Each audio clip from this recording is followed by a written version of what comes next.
asalaamaaleykum ñu ngi nuyu bépp auditeur u Rewmi FM ñi nga xamante ni saa su nekk ñooy ànd ak rajo bi di Rewmi FM Dakar 97.5 rawatina seen émission sociale toute la ville en parle samedi bu jot 10h jàpp 11h ci samedi bi tey ñu fas yéene waxtaanee jafe-jafe yi nga xamante ni liggéeykatu autoroute à péage bi ñu ngi koy faral di jànkonteel lan moo waral situation bu ni mel ak tamit ban solution lañ ci mën a andi moo waral tey ji ñu dalal di Mor Talla Ndao nekk membre bu collectif des employés de l'autoroute à péage ñu koy nuyu di ko dalal jàmm.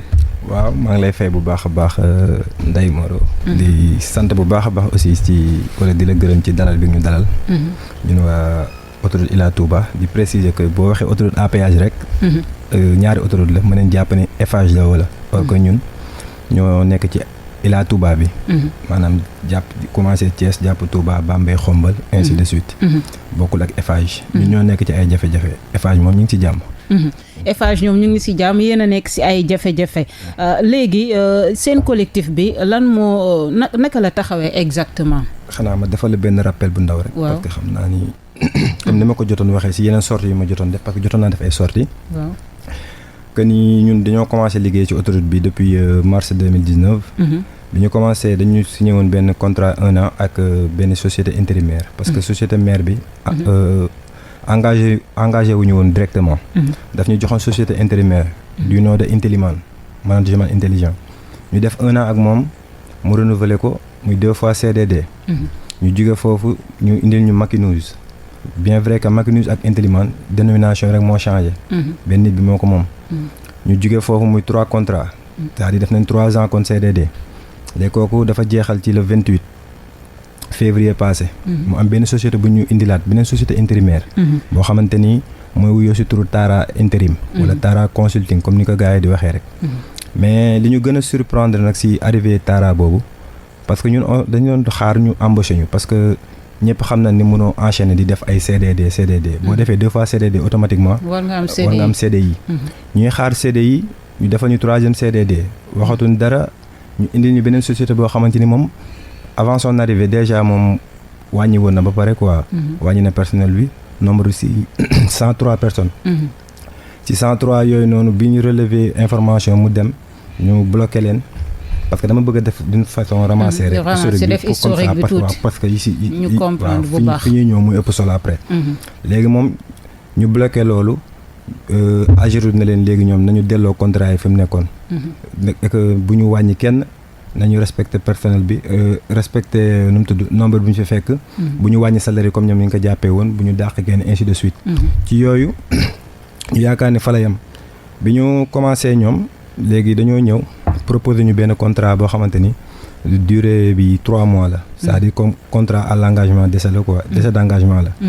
ma yaakaar ne nag ki nga xamante ni te exercé na benn métier boo xamante ni 3 ans la ko def. kooku déjà bi am na expérience bi. ki nga xamante ni am na expérience nag yaakaaruma ne kooku da nga ko war a essayer. ñu indi ñu contrat boo xamante ni 3 mois la. ñu ne ñett ne duñ ko signé parce que après 3 mois yooyu li ci nekk ci ginnaaw xamuñu ko. léegi nag foofu la collectif bi juddoo parce que ñëpp nee na duñ ko signé si loolu nag ñu créé benn collectif boo xamante ni ñu ngi nekkoon ci 374 personnes. léegi ñu dem rencontrer DRH bi nga xamante ni CRBC moo ko fi teg ak Sagam. bi ñu ko rencontrer en premier expliquer ko exposer ko situation bi mu wax ñu dem leen ngeen signer contrat yi.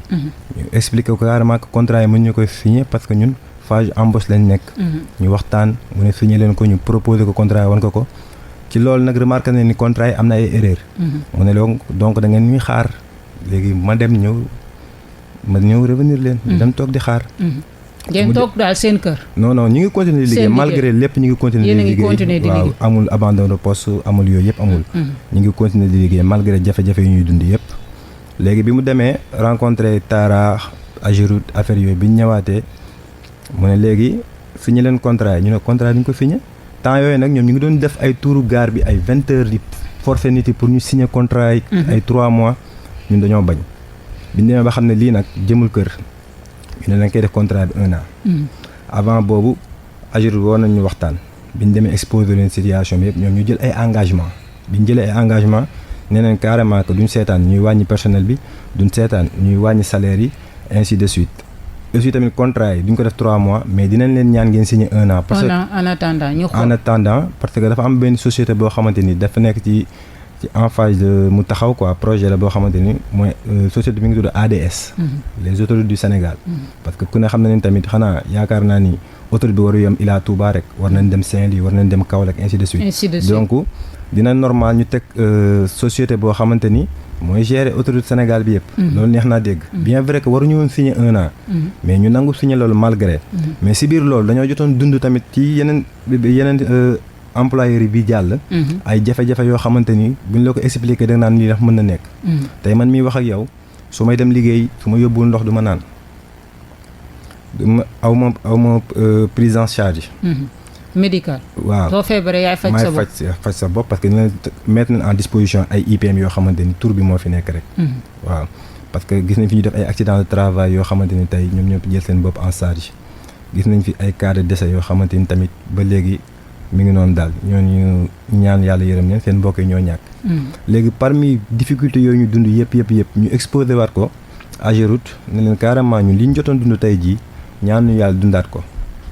tey ñu tegal leen 16 points. tegal leen daal de meilleures conditions de travail 16 points revendicatifs.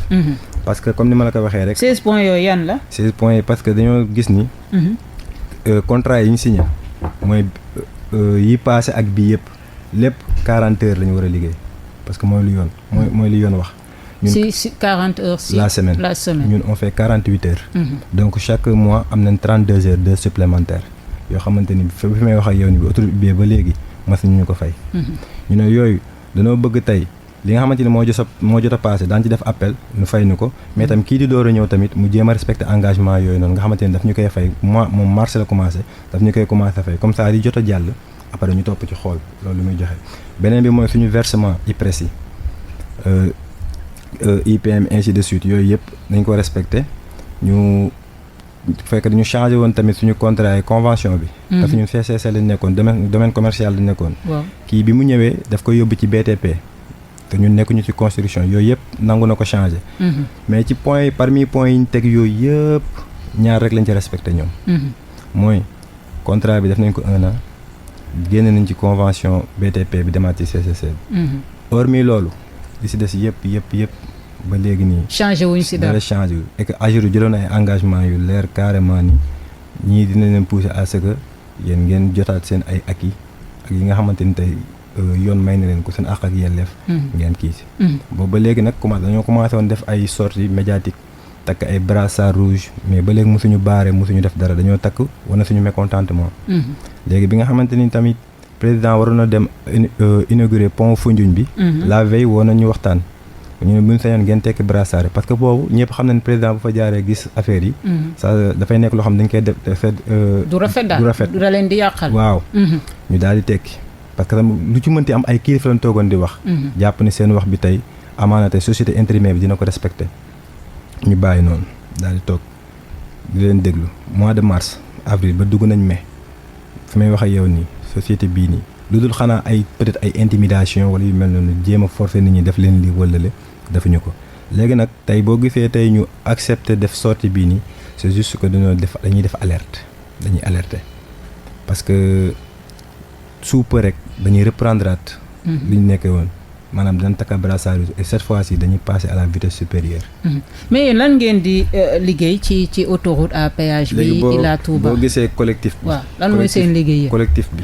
dafa ëmb mboolem képp nga xamante ni tey am nga benn tâche booy def ci autoroute bi. tey ki ngay fekk ci box bi receveur bi mi ngi ci biir. kooku am na chef d'équipe mi ngi ci biir. am na gestionnaire mi ngi ci biir. am na ay OPC mooy ñi yor caméra yi opération poste de contrôle yi. ñu ngi ci biir moo laalaaleel tamit ci femme de ménage yi. ñu ngi ci biir parce que femme de ménage yi tamit. ñun ñoo leen xaw a tane foofu. parce que ñoom tamit même type de contrat bi la leen proposé woon mooy 3 mois. ñun tam ñu proposé ñu 3 mois mais ñun suñu bos changé nañ ko ñoom nag seen bos. li lay wan ni affaire yi dafa xaw a doy waar. ñun ak ñoom depuis début bi ñoo bokkoon employeur mooy Intélimane ak Macunus bi nga xamante ni moo génn. mais bi Tara ñëwee dañoo jël femme de ménage yi ber leen jox leen benn société bu tudd Essentiel. boo xamante ni wax dëgg yàlla Essentiel moom jàpp ñun sax société la. ñu proposé leen 3 mois ñoom tam dañoo bañ ne duñ ko signé. ñenn am na ñu jot a dàq si ñoom. licenciement yoo xamante ni kenn xamul foo ko teg am na ñu liggéey ñoo xamante ni kenn dañ ko ne arrêteel nangul arrêté mi ngi continuer liggéey nanguwuñ ko fay. parce que dañ ko ne carrément dañ la waxoon arrêté. léegi ñoom ba léegi ñu ngi daw ci contrat yi pour ñu si changer leen seen type de contrat boobu ñu leen tegal wala durée bi nga xamante ni 3 mois lañ leen proposé et que ñoom 1 an lañ bëgg wala ñu jël leen verser leen ci ñun suñu société mais ba léegi ñoom seen employeur dafa def ñett dafa bañ. ñoom tam ñu ngi ciy xëcc di dox di ci wax ba léegi beneen bi mooy MSA bi mooy patrouilleurs yi ñoom tamit ñëpp a leen tane booy xool parce que ñoom boobu ba léegi contrat wu 6 mois lañ am. 3 ans ba léegi benn contrat rek lañ amagum. 6 mois 6 mois renouveler lu ñu leen contrat amuñ ba pare seen statut changé wul seen salaire yi de même te ñoom ñun 48 heures la ñuy def ñoom 52 heures la ñuy def la semaine. te kenn mësu leen fay benn nu mu tudd heure supplémentaire ñoom tamit léegi ñun ñuy collectif nag. ñooñu mën a limal ñëpp la ëmb. ñëpp la ëmb ñu nekk ci autoroute bi am na ci ñi nga xamante ni tey ñoom ñoo gérer tey boo demee Eiffage da ngay gis ñu wax carte rapido. soo ñëwee si ñun carte xéewal ñi nga xamante ni ñoo ko gérer ñi nekk ci ETC bi. electronic toll collection bi ñoom tamit même chose ñu ne ma bokk sóori ñoom tey fi ñu toog bu ñu bëggee jot seen supérieurs yi seen moyen bopp la ñuy jël woote téléphone am tegaluñu leen foofu sax benn interphone wala benn téléphone boo xamante ni que di nga mën a joindre sa supérieur pour régler yenn problème wala bu amee urgence donc yooyu yëpp ñu bokkoon ci li nga xamante ni dañ ko exposé waa Ageroute ñu jëloon ci ay engagement yoo xamante ni dañ yaakaar ni instant bi dina fekk ni leneen la ñuy wax lu loolu mais dañu gis ni liñ doon dund tey dafa gën a pire ñu gën a génnaat tey ji di alerter bu baax a baax ñu xam ne instant bi ngeen ne yéen nekkoo leen ci jàmm waa Eiffage ñu ngi ci jàmm lan moo leen utale ak yéen waa Eiffage exactement. Eiffage type de contrat yi sax du benn. parce que Eiffage su dee juumuma ñoom ñu ci contrat boo xamante ni seen durée c'est indéterminé. CDI. ay CDI léegi ñun ñi nga xamante ni nag ñu nekk ci Ila Touba bi ñun la ñuy def ay 1 an dagg-dagg tey soo gisee ñu indi la benn société defal la 1 an defaat ko renouvelable changé ko indi keneen parce que bëgguñu la signer CDI et que ñu ne la ADS la benn société boo xam ne dafa war a pare ma yaakaar ne société bi tey bu dee Eiffage am na benn durée de vie boo xamante ni dafa gum na 10 ans. waroon nañ am intelligence bi nga xamante ni waroon na xam ne autoroute bi yemul Eiffage kese dina am beneen kon société bi waroon na nekk loo xamante ni bu doon bëgg nañ ko taxawal taxaw na ba léegi nga xamante ni bu ñuy ñëwee rek dañu verser société bi et que la ligne continue. mais ba léegi ñu ngi ñuy dawloo ci ay société intérimaire yoo xamante ni wax dëgg yàlla. seen liggéey def mais pour yow lan moo tax employés yi nekk Eiffage gën a am de meilleures conditions de travail. peut-être ñoom tamit ñi leen gérer la rek. parce que ñoom Sénac lañ bokk. dama yaakaar ni. foofu tam tubaab bi moo gën a xam àq liggéey rek parce que li ñuy wax rek nit ku ñuul moo jàppoon moroom nit ku ñuulam di jaay. dama yaakaar ne loolu lañ bëgg a continuer fii rek. di yow naka nga intégré bay liggéey ci autoroute bi comment ça s'est passé exactement. nga autoroute bi. tey boo tegoon 10 personnes ku fi nekk ni nga dugg see si autoroute bi bokkul. am na ñoo xamante ni dinañ jaar ci ay dépôt. am na ñoo xamante dinañ jaar ci ay connaissances. ainsi de suite am na koo xamante ni nijaay wala papa mooy jàpp ci loxo indi. yow ku jàpp yow ku. man ci ay dépôt laay def rek jaar. baraaloo nga jaaree wala. xaw ma baraaloo ma dara maa ngi nii. waaw. léegi beneen question bu ñu lay laaj bala ñuy ñëwaat ci jafe-jafe yooyu la lan moo tax péage bi ça coûte cher pour yow mu fay liggéey. ça coûte cher ci ban domaine ci nu mu tudd ci exploité wala yow mi yor sa oto di jaar. yow mi yor sa oto di jaar. lan moo tax mu cher pour yow. est-ce que loolu question étatique tamit. parce que tamit est-ce que li ñu war a fay mat na wala li ñu war a fay kañ la war a yem tamit. parce que dañ ne comme ça péage bi li muy génne ci xaalis kon yéen ñu fay liggéey. tey ji waru leen woon taxaw di kaas. wax dëgg yàlla waroon ngeen nekk ci condition yu baax. loolu moo nekkoon li nga xamante ni moo war a nekk yoon. waaye tey damay ragal ni ñi nga xamante ni ñoo ciy liggéey ñëpp laay wax dañu ci liggéey ñoo ci gën a perte.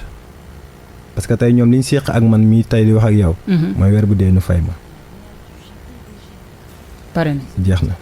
amul leneen soo feebaree lijjanti wuñ la. feebar bi dee ko dégg rek ñii de bi ñu ñëwee indi nañ bi ay IPM Tara la tudd déjà ñoom IPM ñu indil ñoom ñoo ko moom tey yow mi dëkk Touba boo parce que Ila Touba lañu wax quoi am na ñu jógee Touba di ñëw. am na ñoo xamante ni tey bu nekkee Touba nga feebar pour nga am nu tudd prise en charge yi. wala yooyu noonu il faut nga war a déplacer wu ba ñëw ba Dakar. est-ce que feebar war na mën xaar loolu. donc ñooñu du ñu am accès ci carte yi. ñu jógee Diourbel de même donc ñu nekk Dakar rek ñoo ciy xaw a tane te du tane sax. parce que hôpital yi ñu lay yóbbu tamit ay principal la wala yu mel noonu pour benn salaire boo xamante ni matul dara mais pour ñun yéen ñi liggéey foofu yéen a ngi laal salaire yu duuf par rapport ak péage bi ni muy génnee xaalis et ça marche. xam nga ñoom ñu ngi naa ma sax. waroo di wax salaire yi wala yooyu. mais tey ñi ngay romb ñuy dund risques yi. maanaam ñi ngay romb ci cabine ñuy fanaan di liggéey yenn heures yi. nekk si cabine ba egg heure. gëm nga ni fayeekuun 200 000. ah bon. maa la wax loolu tey de. amuñu sax 200 000 amuñ sax 200 000 ñu ci ëpp. ñëpp. wala ñëpp kenn ñu nekk ci cabine yi. amuñu 200 000. ñoo xam ne oto yi buñ jaaree ñoom la ñuy fay jox carte bi ainsi de suite. ñoom ñooy pollution bi la pollution sonore aussi saaga chauffeur yi parce que des fois di nga gis ku ñëw gis ni péage bi dafa cher mu sippili ko yow. yaakaar mel ni comme si yow yaay fixé prix yi wala yu mel noonu. yooyu yëpp yaa koy endossé. am problème quoi mën nga ko dékku. mais aussi na ko jar mais nañu xam ne jaru ko. mais xam nga Sénégal dañoo am habitude di wax benn affaire que ni. comme on dit demande bi dafa supérieur offre bi. et que liggéey dafa manqué. wala yu mel noonu dafa manqué ci dëkk bi. waaw donc c'est à prendre ou à laisser. d'accord yow daal bu ñu mënee jàpp Mortalla mooy liggéeykat yi nekk ci autoroute à péage Ila Touba maanaam dañuy dund exploitation dañ leen di exploiter. bu baax a baax a baax léegi comme li ma la ko waxee rek. gis nga société bi mu ñëwee. bi ñu toogee ci table de négociation daf ci bokkoon à ce que. ñu wax leen ne nañu xool salaire receveur yi ñu revoir ko à la hausse. ñoo xam nga dañ ko bañ. mais carrément loolu même bu dee bañuñu ko tamit loo xamante ni dafa war a jël temps la li ñu war a mën a waxtaanee la. maanaam mun ñu leen yokkal seen salaire. d'accord na la mais bàyyi leen suñu salaire nu mu mel mais 2 mois yi ñu fayagum yëpp dañuy gis ni dañuy laal ci salaire gars yi maanaam yow ñun dañuy xaar yokkute yow ngay wàññi. dañuy dagg ci yow 2000 dagg ci kii 3000 dagg léegi yow boo koy dégg. da nga naan 2000 bëriwul. mais boo ko multiplier par 300 personnes. tu te retrouves ak weer bi da nga laal au moins 600 000. donc at bi da lay defal environ 1,7 million. kon yow kii fii ak at bi di jeex wala fii ak duréem ci péage bi ñaata la ñu war a lekk moom. te kenn du wax au nom de quoi. léegi autoroute à péage bi Ila Touba fay bi naka lay demee exactement. fay bi waaw on est bancarisé. dañuy viréel dañuy am na ay banque quoi. c'est-à-dire am nañ ay compte bancaire dinañu viréel. non ñi fay jaar fay bi ñaata la ñuy fay oto yu ndaw yi yu mag yi. ainsi de suite léegi da ngay xool par exemple comme man niveau bi ma nekkee mooy Thiambox entrée Thiès bi. entrée Thiès bi yow foofu nga nekk. fu ma nekkee tey boo ñëwee ci catégorie 2 mooy oto bu ndaw bi. moom da lay fay 1000 francs. léegi minicar bi Ndiaga Ndiaye bi Tata bi yooyu 1500 la lay fay. camion yeeg yooyu yu mag yi 2000 la lay fay. particulier bi mooy comme oto bu ndaw bi rek catégorie 2 yooyu 1000 francs lay doon. léegi bu fekkee da nga jógee Dakar dem ba Touba ñaata segment ngay fay. boo ñëwee ba si ñun. comme ni ñu concerné ñun. di nga ñëw si ñun nga fay 1000 francs boo demee ba BPV Thiès mooy Thiès Sud bi. nga jël carte bu dee Touba nga dem boo demee ba Touba nga fay 2500. donc ñaata lay revenir par exemple si oto bu ndaw bi. oto bu ndaw bi 3500 la koy revenir. moo tax gars yi di leen ko sippi. dinañ ko sippi kay. mais li si ëpp solo. loolu moom xam naa ci ñee lay doon. mais ñun li si ëpp solo. yéen liggéeykat yi suñu condition de travail léegi man dama lay wax ni man tooy su ma xëyee di xëy parcelle. exactement naka ngay def. parcelle laay génnee dama war a xëy 4 heures du matin wala 5 heures du matin. 4 heures foofu la war a fekk. non pas 4 heures laa war a yeewu parce que bus bi dafay départ 6 heures. daan na départ 5 heures 30 pour kii passé. léegi man il faut ma yeewu 4 heures pour ma préparer wu. pour génn suma kër rallier bus bi nga xamante ni tey Nabi Choucair lay taxaw. léegi fajar boobu 4 heures 5 am na bus bu leen di déposer. am na bus de ramassage. léegi man mi war a génn parcelle pour ma dem ba Nabi Choucair. à 5 heures du matin car rapide du daw de. bus du daw donc nan laa mën a jël. taxi. ok pour dem jël kii bi. waaw bu ma jëlee taxi dem damaa war a ndékki bu dee añ def ma fa fekk war naa ut lu ma lekk. te su ma liggéeyee manqué le damay fay. donc yooyu yëpp may jëlaat xaalis bi di ko dépensé waat. di ànd ak bus bi dem léegi loolu bu weer bi dee ñaata laa war a dese. boo si génnee transport bi. waaw sa ndékki sa añ li ngay lekk. waaw ñaata mooy des. presque li ñu leen di fay day des si transport bi. ak lekk bi foofu lay des. donc kon ñun ñu ngi dund loo xamante ni. wax dëgg yàlla métti waaye boo xamante ni danoo muñ rek. toog di déglu di waxtaan tamit di def ay nu mu tudd ay démarches. di dem inspection di dem di ñëw di dem ci médiateur. parce que envoyé nañ médiateur courrier. parce que boobu ba léegi yan autorité ngeen dem côtoyer gis leen waxtaan ak ñoom ci situation. xam nga da ngay xool ci autorité compétente. actuellement ñi mer ñëpp ñaata personne lañ.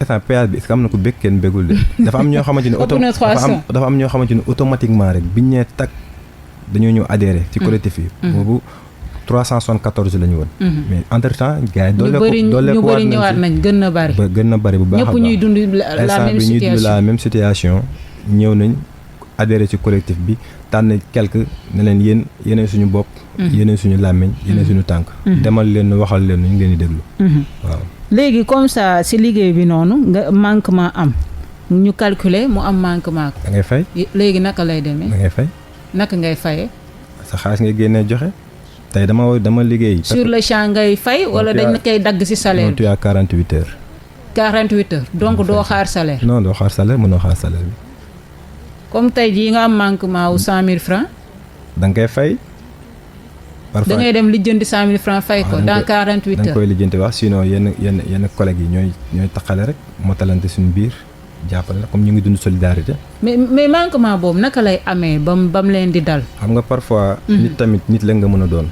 te machines yi ay machine nga tiim yow yaay catégoriser des fois oto mën na ñëw taxaw sa kanam. nga war a catégoriser 2. nga catégoriser 3. parce que borom xel nga tam mën nga juum. al insaan la yàlla wax mën nga nekk fàttekat. boo defee 3 à la place de 2 donc kooku machine bi 1500 la ko facturé. yow moom 1000 francs la fay. donc na benn téeméer bu des. donc machine bi dafay jàpp ne kii 1500 la war a fay. machine moom li nga ko interroger rek si loolu lay. fekk kooku 1000 francs la fay après mu dem. am na benn téeméer. bu des parfois tam mën nga juum ci monnaie. di delloo mën nga delloo nit nga lu ëpp. waaw léegi li ëpp noonu li manqué su dee 2000 su dee 5000 su dee 10 000. si journée bi dans 48 heures da nga koy fay parfois bu dee wàcc nga léegi nii boo ko yoree nga fay ko nga dem. yow dal na la lu bëri si ban somme la mës a dal. non man moom lu ma dal daf may dal foofu kay ñëpp lay dal. mais du ma dal lu bari mais comme gàmmu Tivaouane bii passé am naa ci benn manquant 20 000. man bëriwul même manque am naa ci benn 20 000 rond boo xamante ni doo xam mënoo ko expliquer. d'habitude soo amee yenn manquant yi di nga xam carrément lii moo ko indi. mais parfois tamit mën na passer inaperçu. te boobaa si seeni poche ngeen di génne fay ko. waaw léegi tam situation contraire tam mën na produire. comme nga versé mu am excédent. bu boobaa da ngay xalaat ni peut-être yaa ko moom wala yooyu déedéet da nga koy joxe de. bu ëppee da ñoom da ngay joxe su manqué da ngay fay. peut-être au moins mën na def benn système de compensation sax. bu kii manqué lee kii ëppal ñu jël mais déedéet. bi ëpp dañ koy dugal système bi directement ñu tiré ko comme excédentaire ñi nga xam dinañ ko bind quoi. xam ni kii lii la ëppal ñu dugal ko système bi mais mu manqué le da ngay fay. noonu lay doxee léegi tey jii yéen Mor Talla lan ngeen bëgg exactement. que ñu revoir bu baax a baax suñu ay conditions de travail xam nga ñun signé nañ contrat boo xamante ni ba léegi amaguñ retour contrat yi. maanaam signé ngeen contrat te kenn indilu leen contrat yi jox leen ko. non comme ça rek. xam nga boo signé contrat ba pare contrat yi dafa am exemplaire yow di nga ci am benn moom dina ci am benn am buy dem inspection. mais ñoom dem nañ inspection ba ñëw ban retour lañ fa am ba joxaguñu contrat yi. boobaak léegi ñaata. mars la depuis mars ba léegi ñu signé contrat amoo leen mars bii mujj. mais des na tuuti mën ngeen patienté waat peut-être. avril mai. nan la ñuy patienté ti fii. te ñu nga contrat kay nan la jox sa retour contrat parce que dans les normes yow contrat su ma la ko présenté. am nga droit tax téye ko yóbbu ko sa kër étudier ko. après ngeen di. mais ak ñoom amoo droit boobu de même contrat bi doo ko photo. doo ko tey fii ngay toog. nga signé nga lire di nga lire nag. nga signé jox leen après nga dem. jeex na waaw ba léegi nag ñu ngi toog di xaar récupéré nañu ay photo pour carte IPM yu mel noonu ba léegi. ñu ngi toog di xaar gisaguñ carte IPM gisaguñ dara badi sax amuñu ko. tenue moom ay gilet la ñuy sol parce que société bu bees bi ñu war na au moins jox ñu ay tenue wala yu mel noonu ay gilet la ñuy sol kii mën nañu sol gilet Ageroute kii ñoo sol gilet UCG kii ñoo sol gilet boo xamante ni amul tur wala leneen. ñun ñëpp daje ci benn bërëb liggéeykaay à la fin doo xam yow ban appartenance ngeen bokk. yooyu yëpp tamit mais est-ce que boobaak léegi yéen jéem ngeen see waxtaan ak seeni supérieur ñi nga xam ne vraiment ñoo mën a indi saafara ci mbir mi. waaw xam nga loolu weesuwul Ageroute. tey boo déggee ñu ne demoon Touba parce que bu njëkk bi. bu njëkkee wax parce que ku si nekk tam am foo jokk am nga ay kilifa dem nañ Touba dem nañ Ndiassane dem nañ fële nu mu tudd ci envoyé nañ médiateur courrier. dem nañ inspection ONG Jamra par le biais de Mame Matar Gueye. yooyu yëpp dem nañ seedaloo leen situation bi exposé leen ko. pour te dire que tout le monde est au courant pour ñu ëllëg si biir rek lu xew ñu bañ a wax ni yëguñu ko woon wala yu mel noonu le problème bii ni actuellement. ñëpp yëg nañ ko. parce que presse bi wax na si ñun suñu bopp génn nañ wax si ñeneen débat nañ ci comme émission bi ni nga koy waxee. toute lan nga bind la ville en parle mais fii le Sénégal en parle. ñëpp ñu ngi ciy wax. mais yéen mosoo leen am retard de salaire. quand même ñu ngi leen di fay seeni salaire à temps. le 15 ngay jot salaire. non loolu mënul nekk péage bi li muy lekk yëpp. loolu moo am man tey. oto yi li ñuy fay nii ça coûte excessivement cher. loolu dafa sori. Korité lañ génnee bi passé. waaw ñun ñëpp a dem Korité ji sans salaire. da ngeen a dem Korité sans salaire. sans salaire. te ñun waxuñu leen dara ñoom ñoo def seen réunion envoyé ñu message comme quoi que dinañ leen fay seen salaire balaa Korité. xam naa loolu mooy xaar ñu defal leen. dalal seen xel comme ça doo leen wax leen ñu toog di xaar mais dem Korité ba ñëw. ngeen toog Korité gisoo leen dara ngeen dem ba ñëw. ba tegaat ay jours ñuy door a fay. ay le 15. ñun loolu lañu tàmm fayeeku ñun. mais quand même amul salaire am payé ba léegi. si am na parce que merci tax nga yaa ma souligné waale loolu. daf si am ñoo xamante ni tey bi société bi di jël fonction. daf leen fekkoon congé maternité. ñoom bi ñu ñëwee société bi mënuñu leen fay. c'est vrai que maanaam ñooñu bi ñuy jël affaire yi am na ñu demoon congé maternité. ñooñu bi ñu ñëwee société bi daf nañ leen duñu leen fay non seulement duñu leen signer mois de mars parce que yéen par exemple yow avril nga commencé. mënuñu signer mars parce que avril nga commencé donc loolu sax d'accord na. mais duñ la fay loolu laa dul d'accord maanaam. yow ne ñun waruñu la fay defeel nii ak nii demal caisse de sécurité sociale moo la war a fay. duñ la fay maanaam si sa congé maternité bi wala dootuñ la fay. non ci congé bi. parce que congé bi da nga dem tamit ci légalité nga dem. donc war nga percevoir sa salaire. mais ñooñu ba léegi ñu ngi toog di daw seen ginnaaw salaire. kenn fayu leen. est-ce que yéen a ngi def ay manifestation wala ay dox ñaxtu loo xam ne mën na moom laa lay changer carrément la situation. moom laa lay wax parce que tamit gars yi dañoo wax autoroute à péage bi am na xaalis li muy dugal. oto yi li ñuy fay cher na donc fekkee yéen ñi ngi fay liggéeyee. waaw yow li nga wax ni olof la. autoroute à péage bi moo am xaalis mais employé autoroute à péage bi amul xaalis. fayuñu leen lu baax. non fa ñu leen fay baaxul conditions yi ñuy nekk c'est très déplorable ñun eau potable sax amuñu ko. maanaam booy dem seen. kii boo yóbbul ndox. doona mooy yóbbu ndox maa yóbbu ndékki ci de suite ñii dañu ngi di góorgóorlu sax di indi ay añ ci ay barkil bien vrai que tuuti na trop et que matewul. dañuy jël ñi nga xamante ni ñoo xaw a jege Dakar mu am nañu tuddee AMT bi. mooy ñu nekk ci axe Mbour jàpp Thiès. ñooñu dinañ am mais parfois ñu am añ ñooñu dinañ indi añ mais ñu nekk ci Thiès dem Touba. ñooñu duñ am moo taxoon bu la paas dañuy wax carrément bu dee mën na leen jox ñëpp ngeen bàyyi ko. léegi lan moo waral exactement su choc amee ci autoroute à péage bi affaire yi métti processus bi lan mooy waral lépp dara dootul dem choc am ci autoroute à péage bi. waaw mais xam nga tamit voies yi bokkul. tey dafa am voies yoo xamante ni c'est des voies automatiques bu dee voies automatiques yi moom yooyu da ngay ñëw rek dem. mais bu dee ci voies yoo xamante ni tey amoo carte mënoo fa jaar bu dee foofu la amee choc tamit da ngay obligé gars yi dañuy baliser.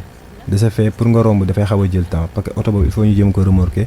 wala gendarme yi def seen constat ñu doo ko déplacer. donc mais processus bi nag lay demee parce que am ñu naan parfois ça coûte excessivement cher ainsi de suite pour intervention parce que xam nga boobu côté boobu tam daa am ñoo xam ñoo koy spécial mooy service ma la wax sànq ni ñoom tamit seen dund dafa metti moom ñi ma wax dañuy def 52 heures te mosuñu am heure supplémentaire benn yoon mosu signé contrat kenn renouvelé leen ko ba léegi statut bi changé te ñooy gérer accident yi si péage bi ñoo koy gérer. waaw yooyu yëpp xam nga tamit c'est des choses yoo xam dafa metti léegi ñoom bu ñu ñëwee ñoom tamit benn ligne boo xamante ni bu ñu fa fekkale nii ngeen di def ak nii bu oto bi paanee ci niveau bii bu dee oto bu ndaw la comme ni ma ko waxee catégorie 15 000 francs lay fay bu dee da doon ñëw Dakar da nga koy génnee ci rond point AIBD bi mu fay la 15 000 bu dee da doon dem Touba wala fenn da nga koy génnee ci rond point Thiès bi mu fay 15 000 boobu bër oto bu ndaw la bu dee oto bu mag bi da ngay génn da ngay doubler mise bi 30 000 francs waaw kon kay looloo tax blocage bi di yàgg.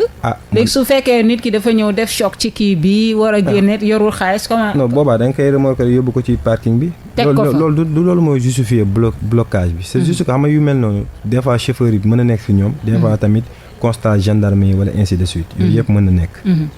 mais yow tamit pour yow lan mooy solution par rapport ak accident yu bari yi am ci péage bi. man moom li ma gën a seetlu moom peut-être. téléphone bi chauffeur yi di waxtaanee téléphone bi di dawal di waxtaan wala yu mel noonu. il faut tamit ñu jéem a bàyyi xel ci loolu ba pare ak tamit nu mu tudd daw bu fort bi vitesse bi. yooyu tamit xam naa bu ñu ci bàyyee xel wala yooyu am tamit ñoo xamante ni tamit seen domaine la comme man sama domaine du loolu moom. mais parfois tamit évoqué éclairage et tout dafa moom ñuy taxaw sa kanam. éclairage tamit am na ñu koy kaas. parce que autoroute bi moom lampe yi bëriwul. mais xaw ma ndax c'est normal wala c'est anormal autoroute war na am lampe war a amul lampe. parce que du sa spécialité du sama spécialité. voilà mais aussi tamit comme ni ma la waxee tamit Sénégal moom bëgguñu dëgg. boo génnee di wax. nga xamante ne kii li muy wax dëgg la. di nga jot ay menaces. comme ñun ñi nga xamante ni tey kon actuellement ni ngeen génne def ay sortie médiatique di wax jafe-jafe am ci péage bi ñu ngi leen di menacer ci suuf parce que bëgguñ ñu xam exactement li fa am exploitation bi am foofu ak xaalis bi péage bi di dugal péage bi xam nga yow boo ko waxee man su ma ko waxee keneen su ko waxul yow mi voyage di dem parfois di nga tomber ci circulation wala affaire yu mel noonu di nga xam ne fii mi ngi dugal xaalis parce que di nga xam carrément que vendredi nit ci di dem week-end yi màggal day am gàmmu day am donc te autoroute bi du tëj. dafay marché 24 heures sur 24 7 jours sur 7 day dem. da ngay liggéey tabaski da ngay liggéey man Korité damaa liggéey. maa liggéey 8 heures 16 heures amul changement. non boo waree monter tabaski da ngay monter tabaski. loolu mooy conditions yi ñu teg. conditions yi c'est-à-dire loolu sax mën nañ ne comme travail liggéey bi par quart la. noonu la mais au moins sax nga xaw si am sax benn prime. wala yu mel noonu. yow mi liggéey jour férié yow mi liggéey jour. mais amul prime amul supplémentaire amul prime de panier parce que boo liggéey guddi au moins di nga am prime de panier wala yooyu mais ni ma la ko waxee rek soo yóbbuwul tel sa lekk doo ko lekk. mais seen yëngu-yëngal est-ce que desul Mortalla par rapport ak conditions yi ngeen di dund. xam nga xam li nga bëgg. neex na trop mais fi nga koy jërijee tamit. boo ko xamee moo ëpp solo. moo tax ma ne jotoon nañ def yenn démarches yi. sànq boo déggee ci sama commencement wax maa ngi lay wax ne lii dañuy alerter.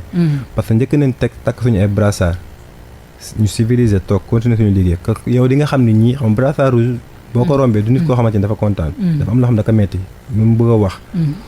ñu takk ko di liggéey léegi bi ñu woowee waxtaan dañoo ñaan nañu na ngeen tekki brassard yi. dina ci point yi ñu waxtaanee dina respecter lii yi nga xamante ni tey seen àq ak yelleef daan leen ko jox ba mu mat sëkk. mu des 2 points yoo xamante ni mooy lan CDI bi ak contrat yi nga xamante ni nu mu tudd salaire yi nga xam ne ngeen bëgg ñu yokk ci retrouver kon ñaar yooyu mooy des après dinañ ko waxtaanee. mais au moins yeneen 14 yi nga xamante ni waxtaanee nañ ko. tamit ñu respecter ko. prime de transport tey ki jóge Touba di ñëw ci péage bi. du jël bus amul bus buy jëlee Touba kenn fenn ngaa boog feneen ak feneen laa séemale di la jëlee di dugal ci péage bi da ngay jël sa xaalis. amul bus buy jógee Diourbel di la jël di indi ñooy jël seen xaalis di ko si def waaw donc ñi nga xamante ne dañoo war a bénéficier du prime de transport bi dañ leen jox seen kii seen. est-ce que fas yéene ngeen def ay marche ay sitting ay grève de la faim. wala grève carrément. xëy du ngeen grève bu ñu faim defuñu dara di xaru bu ñu xëyee péage bi la ñuy baare ndànk ñëpp jaar national. lan ngeen fas yéene def baare péage bi. xam nga dañuy passer à la vitesse supérieure. parce que ba négocier nañ waxtaan nañ mais dafa mel ni ñi ñuy waxtaanal ñoom bëgguñu waxtaan. xam nga ki ngay waxtaanal au moins respecté wul tey li mu wax sax mu fay la à temps sax. nga xam ni kii au moins quoi mi ngi lay bàyyi xel mais tey bu dee dañuy waxtaan ci nga xam ni kii tey soxla na lii ay aqam yelleefam yaa ngi koy dëggate ne serait-ce que nga koy fay sax à temps. mu ne au moins si considéré na ma. mais soo continuer di ko fay au-delà de.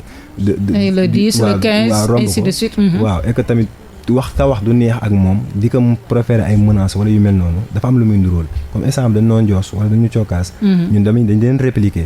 dans les prochains jours wala semaine prochaine tay wala suba wala ginnaaw semaine prochaine dafa sori. mën nañ xëy suba sax def ko dañuy alerter nii rek. xëy suba. brassard ma di nga ko gis. mais brassard yi duñ ci romb 48 heures bëri na. duñ ko takkee 48 heures. te bi yoon bu ñu ko takkee xaaruñu ku ñu woo pour ñu waxtaan satisfaction la ñuy xaar. bu ñu amee satisfaction lañ koy dindi bu ñu amee satisfaction duñ ko dindi te duñ yem takk brassard bi maanaam bu boobaa képp kuy voyager yow booy dem Thiès national ngay jaar doo jaar ci autoroute bi. mais est-ce que duñ leen dàq yéen ñëpp dem uti ñeneen. loolu yomb na loolu jotoon na menace yu mel noonu tamit. comme quoi que boo leen arrêté wul grève bi dinañ aj barrière yi dàq leen former yeneen. booy waaw mais autoroute bi kan ma ko moom. autoroute bi santul man Ndaw laa santul Ndaw de santul Njaay santul autoroute patrimoine national ñu ñëpp ko moom voilà te président dafa am lu mu wax xëy ndaw ñu la wax wala de loolu donc du ñu xool koo xam ne day ñëw pour dàq ndaw ñi tamit parce que donc yéen pare ngeen pour baare nañ instant bi autoroute bi taxaw def ko 24 heures 48 heures wala 72 heures jusqu'à ce que ñu am satisfaction rek wala bu boobaa tam ñu takkal ñu mën a am fu ñu yóbbu yéen ban message ngeen di lancer nguuru Sénégal président sax Macky Sall la wax par rapport ak seen situation ak xaalis bi nga xamante autoroute à péage bi mi ngi koy fay mi ngi koy liggéey. autoroute bi même bu liggéey ay milliards par jour wala mu liggéey 100 francs par jour loolu dafa du bokk ci loo nga xamante ni peut-être mais dans les normes war ngeen ko yëg. waaw maanaam yow miy liggéey ci xaalis sax war na nekk ci condition boo xamante ni tey sa xel du nekk ci jël xaalis ainsi de suite donc loolu moo fa nekkul tey suñuy condition dafa difficile de telle sorte comme ni nga ko waxee léegi nii ñuy wax ak président de la république que ni ñun ñu waa autoroute Ila Touba li ñuy dund ëpp naa nettali day xam ne mu demee et que problème bi buñ jàppee ne dañ koo saafara woon kenn saafarawu ko dañ na woon waxtaan def na waa dalal ñu dal toog di déglu boobu ba léegi nag déglu ba sonn mais gis nañ ñii ñuy waxal du ñu nit ñoo xam ne dañuy respecter seen ay kàddu toog nañ Ageroute mu jël ay engagement signé ñu dem jox Tara ba léegi signé wul mooy société intérimaire bi nanguwul signé nanguwul ci yey yàb bi léegi nag ñun li ñu mënoon xaar dafa doy beneen bi mooy 40 heures yi moom la ñuy liggéey dootuñu liggéey 48 heures parce que ñu ngi liggéey 48 heures presque 4 ans mosuñu am heure supplémentaire ne serait-ce que ñoom ñu dolli personnel bi wala ñu changer planning bi et que ñëpp liggéey 40 heures li ñu jot a romb ñu fay ñu ko li ci def moom ku ne liggéey sa liggéey nga dem ñu fi mu ne foofu lañ toll ak ñoom. ci condition yooyu ngeen di teg tey jii tamit ban appel ngay lancer njiitu réew mi parce que gis nañ ni peut-être yéen ñi jànkonteel jafe-jafe yi. ay ndaw ngeen waaw. léegi xanaa balaa ñoo dugg ci njiitu réew mi ma gën a insister tamit ci femme de ménage yi. femme de ménage yi tamit ñoom seen jafe-jafe yi nekk ci autoroute bi dafa doy waar ñi ngi liggéey ñoom ba léegi ñoom 3 mois nga leen bëggoon signer mars ba mai jot na léegi 3 mois jeex na ñoom signé guñu contrat. signé guñu contrat ba léegi.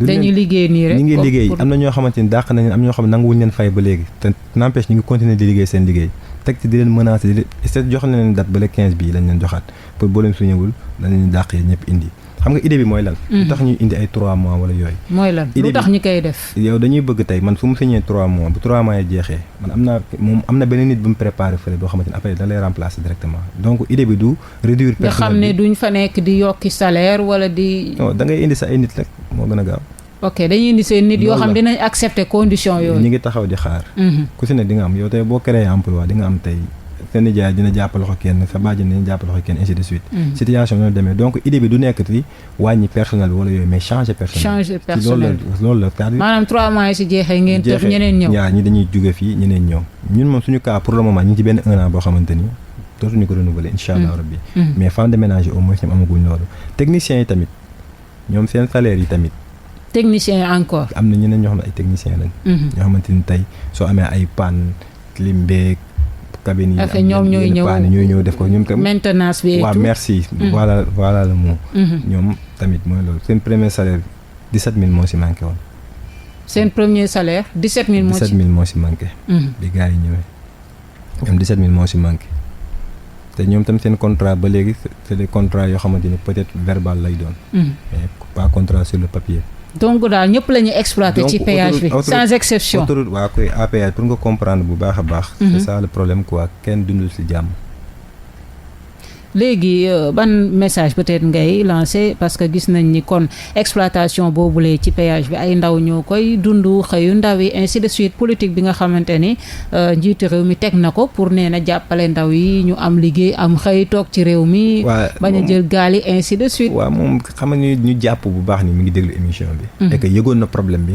amaana day jàpp ne problème bi réglé woon moom ak suñu ministre de tutelle Mansour Faye peut-être damay jàpp parce que du ma wax kenn yëgul problème bi est-ce que yéen bind ngeen Mansour Faye bind nañ ko jaar ci chef de cabinet yëpp def nañ ko moo tax man sànq ma ne la du ma nangu kenn ne yëguma problème bi mais amaana yëg naa ko mais damay yaakaaru ne réglé nañ ko loolu mën naa ko dégg mais yëguma ko du ma ko dégg donc ñu leen di fàttali bu baax a baax wala ñu leen yëgal ni problème bii nga xamante ni ci fan yi ci ginnaaw wala weer yi ci ginnaaw ñu ngi ko doon wax ci autoroute Ila Touba bi ñu jekkoon-jekk def tekk problème bi réglé wul dañ ñoo woowoon waxtaan defal ñu te ñaari weer nga nii ñu ngi toog nañ di xaar te li ñu waxtaanee yaakaar ne dinañ ko respecté duñ ko respecté te li gën a garaaw mooy gars yi communication amul yow da ngay xëy duñu communiquer ak yéen da ngay xëy suba rek ñu envoyé benn note de service lii ngeen di def defee leen ko nii ku ko defeewul nii ne leen ñu sanctionné ñëw nañ ba ci ne tey boo feebaree nga am papier justificatif papier médical.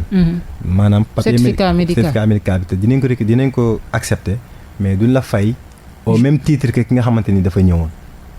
loolu d'accord moom maanaam su fekkee da nga tëdd sa kër feebar une semaine. waaw indi certificat médical. waaw maanaam bu ñu lay fay sa salaire dinañ si dagg une semaine. duñ ci dagg une semaine comme ki nga xamante ni dafa absence te justifié wul. xam nga absence injustifiée. mais dina am lu ñu si dagg. dañ ciy dagg loolu. ok xam nga loolu remettre en question serment médecin bi la. peut-être parce que yow mi dem ba médecin xool la xam ne yow mi. feebar waaw wala yu mel noonu. donc nga ñëw jox leen ko papier médical mais ñu dagg la bind message ne carrément boo ko présenté dinañ ko nangu mais daan ko wàññi xaalis duñ ko wàññi saa duñ la fay au même titre que ki nga xamante ne dafa ñëwoon liggéey si. loolu ban façon. maanaam dina am luñ comp si sa salaire. waaw ciy comp. yow dèjà yaa ngi ñuy comp weer bu nekk maanaam li ñuy comp rek. dagg-daggee yu maanaam 2000 yooyu. minimum dañu laa 600 000 francs weer bu dee. 2000 yooyu pour lan la. mooy ñuy dagg si seen salaire fonction yi la kenn mënta expliquer. parce que man tey soo ma da nga ma war a viréel sama xaalis 1200 francs. ma ñëw gis 1000 francs et que autant 1200 laa doon jot mais 200 francs yi au moins nga xam ne fii la dugg. amul benn explication bu leen tegal. amul communication ñun ak ñoom. léegi pour yow lan moo mën a jàppale président Macky Sall naka la mën a jàppale ndaw yi fii ci Sénégal. na tëgg ci table bi rek moom koy teg na ay projets yu leer. wax dëgg yàlla xëy ndaw yi moom li mu tënk bëri na. loolu moom maanaam moom xar na ci tànk tubéyam ba tey. teg na ay projet yu leer comme. projet weesuwul tey autoroute Ila Touba bii. boo ko tegee teguñu ko fa jëli ay Gambien ñu ñëw wala ay Malien wala leneen. loolu pour jeunesse bi la. tey ñu ñëw au moins am si luñ jàpp. parce que tey demoon jàngi ñun tamit on a été élèves et étudiants. peut-être yàlla mooy jagleel tey yow yàlla journaliste lay def man tey dafa na ma ci autoroute bi ngay liggéey keneen tey avocat la doon ainsi de suite mais nañ mettre ñëpp au même pied d'égalité. tey bul xeebal nit ki tey li nga xamante ni ci lay xëy jox ko li nga xamante ni mooy àqam ak yelleefam te man bu doon sax tey chinois ñoo ñu koy teg wala français moo ñu koy teg à la rigueur mais nit ku ñuul la comme yow. sénégalais la comme yow. moo la koy teg mooy profité di këccët di la këccët. donc njiitu réew mi ngi liggéey pour jàppale ndaw yi. mais parfois teg na ay projet waaw dégg nga ñoo mu jiital ñoo doxalul yow. autoroute Ila Touba. les projets mi ngi fii. yëpp ainsi de suite. donc kooku au moins nañ ko reconnaître loolu quoi mi ngi def ay effort pour nit ci dem liggéey. mais tey ñi nga mandaté tey foofu pour ñu gérer wala yu mel noonu ñooñu tam war na xool gestion boobu tam bu baax. yéen du ngeen marche dem palais. lu ñuy def palais te autoroute bii wax dëgg yàlla nekk fii. ñëpp di fa jaar ñun ñu si liggéey am possibilité baare ko. comme ça seen message jàll une bonne fois. mu jeex et que si loolu lañ pare pour def luñ ci góobe gar. voilà ñu bàyyi la nga tàggatoo ak auditeurs yi temps bi dal nañu Mor Talla Ndao. léegi dafa am lu ma fàtte. waaw kon nga souligner ko la ñuy tàggatoo. lu ma fàtte souligner. mooy que ni avant ñuy kii dañoo demoon ci inspecteur. mais daf ñu waxoon carrément ci caducité contrat yi. yi nga xamante moom lañu waroon. maanaam contrat yi dafa caduc. c'est des contrats nekkatul. avant ñuy signé. yëg naa problème bi et que contrat yi c'est des contrats yoo xam ne c'est caduc li tax ma rappelé waat loolu. mooy dama laa wax sànq ne jotaguñ suñu retour contrat ba léegi lan moo tax jotaguñ ko ñoom ban réponse lañu am ci inspecteur ba nanguwuñu jox suñu retour contrat. boobu problème la bu rëy léegi xanaa nag tamit. di la sant rek di la gërëm bu baax a baax si dalal bi ñu dalal di wootewaat bu baax a baax parce que ëllëg dafa jar a sóoraale et que ñu bañ a wax ni da ngeen a waroon yëglu ba pare yëglu nan artu nan def nan lu ne que ëllëg si biir dañuy bañ bett kenn que askan bi yëpp yëg kuy dem tukki nga ñëw ci autoroute bi gis fa ni lii laa fa gis kat gars yi dañoo baare nañ kenn liggéeyul. waxoon nañ ko. depuis mois de mars ba léegi ñu ngi koy wax. def lancé ngeen alerte bu yàgg. waaw jaar ngeen fi ngeen war a jaar canaux yi ngeen war a jaar yëpp. jaar ngeen fa. voilà pour de meilleures conditions de travail ñu koy remercier bu baax a baax ki di Mor Talla Ndao bokk ci collectif des travailleurs de l'autoroute à péage nekk ci Ila Touba bi ñu koy remercier bu baax a baax di leen remercier yéen tamit suñu auditeur ba samedi prochain 10h jàpp 11h ci beneen émission beneen thème ak beneen invité jaa ngeen jëf